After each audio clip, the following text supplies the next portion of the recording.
Payg'ambarimiz alayhissalatu vassalamning davrlarida Muoz ibn Jabal radhiyallohu anhu Quboda imom bo'lganlar. O'sha mahalda yagona Rasulimiz alayhissalom hayot bo'lib turganda imom bo'lib turgan sahoba Muoz ibn Jabal bo'ladilar. U zot Payg'ambarimiz alayhissalom Masjid Nabaviyda turgan bo'lsalar, Muoz ibn Jabal Quboda imomlik qilib berganlar. Bir oqsoqol sahoba kelib aytgan ekanlar: "Ya Rasululloh sallallohu alayhi vasallam, sizni orqangizda ham Muoz ibn Jabal radhiyallohu anhu orqasida ham namoz o'qiyman. Ikkovingiz duo qilasiz, eshitmayman duolaringizni. Nimalar deganingizni bilmayman, o'zim bilgancha duo qilaveraman" dedilar. Shunda Payg'ambarimiz alayhisalom: "Siz nima deb duo qilasiz?" deydilar.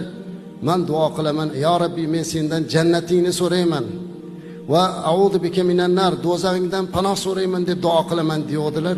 Payg'ambarimiz alayhisalom: "Men ham Muoz ham mana shu duoni atrofidamiz" dedilar. Eng katta so'raladigan narsa o'zi shu azizlar. Jannat. Eng panoh so'raladigan narsa do'zax. Bugun bizga mana shu imkoniyat berildi.